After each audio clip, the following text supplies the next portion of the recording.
Carvana, the strange used car dealership with a giant vending machine, a company that exploded, almost collapsed, then resurged even stronger, even joining the S&P 500. But it might all be fraud. Since our last video, things have gotten much worse. At least 6 different lawsuits, and even the SEC is assaulting the company with investigations, lawsuits, and accusations. Accusations of insider trading, inflated revenue, moving risky loans around, and misleading investors. Unbeknownst to investors, Carvana's sustainable growth machine was built on a fraudulent pump and dump scheme.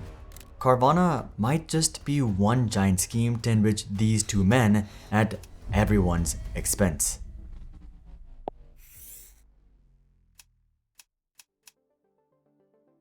If you've never heard of this company, Carvana is basically just a fancy used car dealership with a gimmick, that giant vending machine. They prioritized an online, fully 3D shopping experience and let customers deposit a large coin to retrieve their car. And they're currently fighting a giant lawsuit from multiple law firms and shareholders. Things are so bad that the SEC has ordered Carvana to present documents for an ongoing formal investigation. So, why is this happening, and what did Carvana do? The two most important people in this story are CEO Ernest Garcia III and his father, Ernest Garcia II, a major shareholder. And this all might be one big pump and dump to make them rich. It starts with Carvana's rather predatory business model, which unfortunately has led a lot of people into a trap. Carvana exploded not just because of this vending machine or their online shopping experience, but because of their financing. Carvana intentionally attracts customers with low credit, those who might not have a ton of options to get a car. Someone left this very insightful comment on our previous video. I worked as an underwriter for Carvana, and they're one of the most predatory car companies. At the time, I believe the highest interest rate you could get was 28.6%. I'd say that 60% of their customers have poor credit, and so they're gonna end up in the 15 to 20% plus range. So most customers will get a $15,000 car, and because of the interest, it's closer to $18,000 to $20,000. This checks out. Almost 44% of Carvana's loans it sells in ABS deals are non-prime. Over 80% of its recent non-prime ABS deals have a weighted average FICO scores in the deep subprime range, the riskiest levels. This was especially bad with Carvana's reputation for just sending out faulty cars to these more vulnerable customers. But what we're interested in are those loans. This is the key to understanding Carvana's entire scheme and why they're being accused of misleading investors big time. In the pandemic, getting a car was cheap. Very cheap. The Federal Reserve dropped interest rates from 1.75% to 1.25%, then just 2 weeks later, all the way to 0 to 0.25%. Not only that, since supply chains were strained, there were fewer cars, so prices for new and used cars went up. It was cheaper to finance a car, yet cars had a higher price. All of this was perfect for Carvana. You see, Carvana isn't just a used car company. In fact, you could argue they're more of a loan selling company. Carvana would attract more customers with bad credit, which have high interest rates making the loans more valuable. They would then bundle those loans together and sell them to third parties who want to make money on that high interest. So Carvana's actual cash engine here isn't the car customer, it's whoever buys the giant bundle of loans. That's not illegal. In fact, it's quite normal for used car companies. Carvana sells the car, customers get the car, and a third party gets profit from interest on the loan. The problem is who Carvana was selling these loans to. But to understand that, we need to look at why Carvana crashed so hard right here, and why shareholders are now suing them, and why even the SEC is investigating them.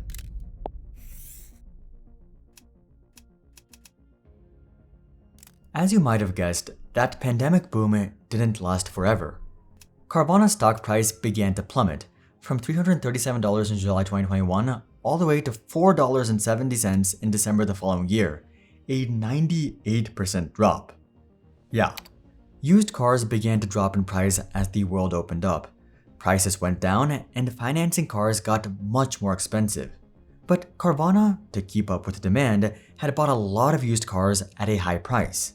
The year has generally been poor for Carvana, with losses mounting and sales declining. Much of this is related to external economic factors, which is pushing down demand for vehicles. Carvana failed to anticipate this, which meant it had far too much inventory, especially earlier in the year. This dragged down profit. They had also taken on a ton of debt acquiring some other companies despite not being profitable.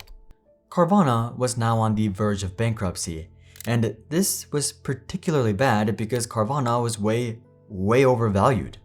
It was also trading at an 845% higher sales multiple relative to online car peers CarMax and AutoNation. But it gets so much worse. In 2022, a number of law firms filed lawsuits against Carvana on behalf of investors, all with the same accusation. Defendants billed Carvana to investors as an e-commerce company, akin to Amazon of the used car industry. Carvana would be a seemingly limitless growth machine because the company's disruptive model was full of competitive advantages. Unbeknownst to investors, Carvana's sustainable growth machine was a lemon, built on a fraudulent pump and dump scheme to boost Carvana's retail sales growth. Carvana and the executives filed motions to dismiss this in 2024, but this was denied. Carvana tried again, motions to dismiss in 2025. They're denied again. So how did this pump and dump scheme even work? There is a long list of components, but most of it boils down to not telling investors about the risks the company was facing and the profitability of each sold car. Carvana reported positive retail GPU in each of Carvana's earnings calls and shareholder letters, and assured investors that its retail vehicle sales were profitable. But these cars were nowhere near as profitable as they said they were.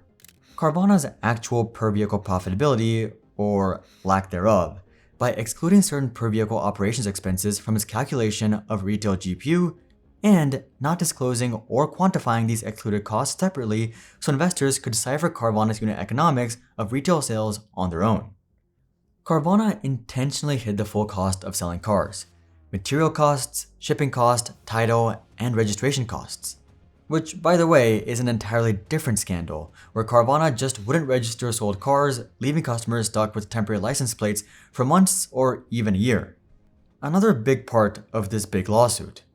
Carvana also started hiding metrics like average days to sale, important because it relates to a car's appreciation. They said this was because of the relative stability of average days to sale over the past 3 years. But with the pandemic car price spikes and crashes, yeah, that was a lie. Shareholders didn't have the full picture and were intentionally misled when Carvana said everything's going great. They also hid the fact that Carvana was pumping sales growth by selling in violation of title and registration laws and regulations, and pumping sales by selling to customers further away, which makes cars even less profitable. But we're not even done. Remember Garcia II, the major Carvana shareholder and father of the CEO? Well, he's not allowed to run or even be employed by any company listed on the New York Stock Exchange, which Carvana is listed on. Why? He's a federal felon for bank fraud. So what did he do? He installed his son as the company's chief executive officer and chairman, designed Carvana's voting structure so that he maintained more than 80% of the voting power and thus controlled Carvana and its operations. He also appointed his loyal friends, one of whom previously had been censored by the NYSE for actions he took on behalf of Garcia Sr., as board members. You literally can't make this up. Between 2020 and 2021, in the height of Carvana's growth, both Ernest Garcia II and his son sold about $3.6 billion worth of Carvana stock. What I'm saying is the Garcias knew it was short-lived. The Garcias knew the music would eventually end, a stock which they were pumping up by misleading investors. Yet, even after all these accusations, we're still not done. There's something else the Garcias were hiding. Something massive.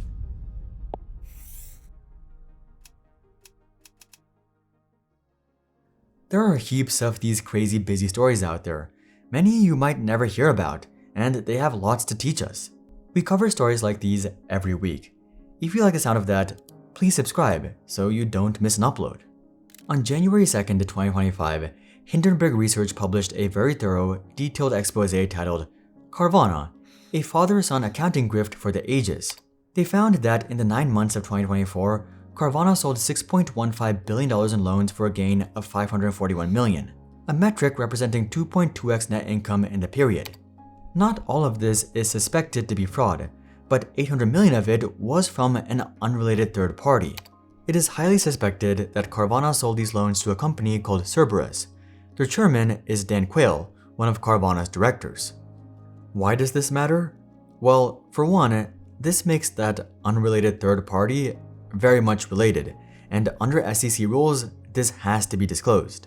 And two, this means Carvana wasn't really selling these loans, more just moving them elsewhere, or as Hindenburg Research put it, passing around risky loans like a hot potato.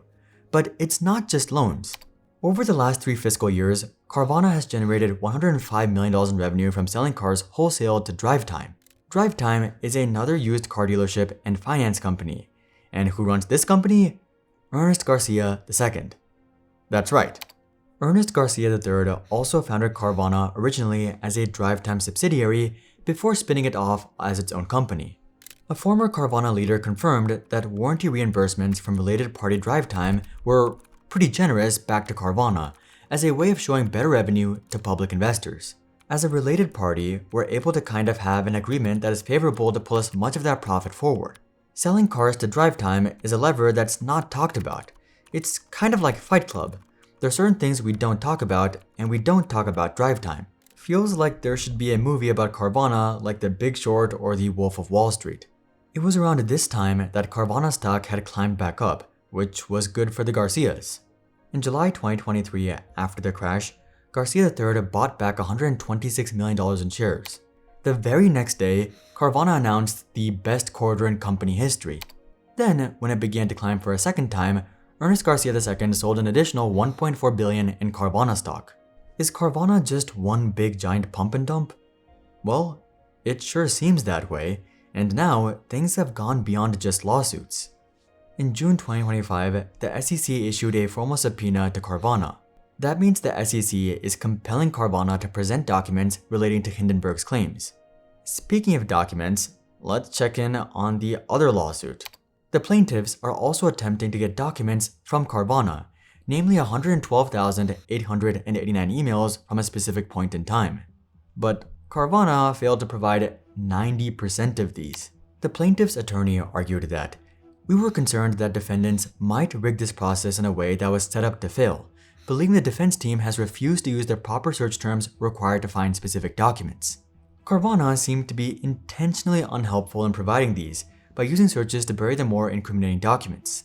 So the judge let the plaintiffs request up to 250 specific emails at a time, meaning Carvana can't just hide these emails in searches. Of course, this is going to take a long time, but at least Carvana can't hide them anymore. Carvana might be the strangest, albeit most interesting car dealership ever. The giant vending machine, the pump and dump, the creative accounting. I sure wouldn't trust them with my money though. Speaking of being untrustworthy, another crazy recent story comes from Klarna, the buy now pay later company. At least that's what they were. They're trying to move into the world of regular banking. But the moves they're making aren't making investors happy. Watch this video next to learn the rest of the story. But until then, I'm Hari, and I'll see you guys on the next one.